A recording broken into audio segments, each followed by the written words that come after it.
ፍየሉን የከብቱን የግመሉን አላህ ጋር ለመቃረብ የሚታረደው እንሰሳ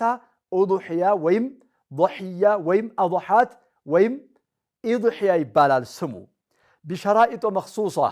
በተለዩ ቅድመ ሁኔታዎችና መስፈርቶች ነው ኡዱህያ የሚለው ረፋድ ማለት ነው የሚታረደውም ረፋድ ጊዜ ስለሆነ የሚጀመረው በዛ ሰዓት ከዛ ተወስዶ ይመስላል ይላሉ وكأنها اشتقت من اسم الوقت الذي شرع ذبحها فيه ኡዱህያ በሱ የሚታረድበት ጊዜውን በማየት ረፋድ ሰዓት ላይ ስለሆነ ከዛ ጋር የተያያዘ ይመስላል ይላሉ وبها سمي اليوم يوم الأضحى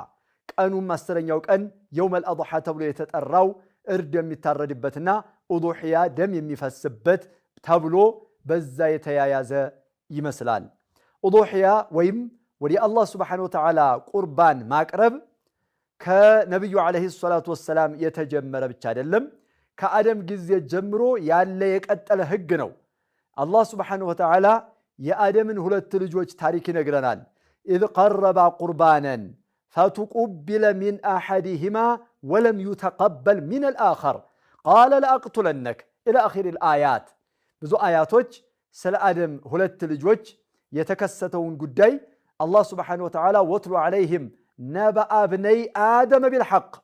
የአደምን ሁለት ወንድ ልጆች ጉዳይ በእውነትና በእርግጥ በደንብ አድርገህ ንገራቸው ቅራላቸው እስቲ ብሎ አላህ ለኛ ነብዩ አለይሂ ሰላቱ ወሰለም እንዲያደርሱልንና እንዲቀሩልን አዟቸዋል ወትሉ عليهم ብሎ إذ قرب قربانا ይላል ቁርባን አቅርበዋል ሀቢል ከብሽ አቅርቧል እና ቁርባን ከዛን ጊዜ ጀምሮ ያለ ቀጣይነት ያለው ሸሪዓውስ ምን አይነት ሰጥቶታል የሚለውን የምንመለከተው ነው ማለት ነው مشروعيتها الأصل في مشروعية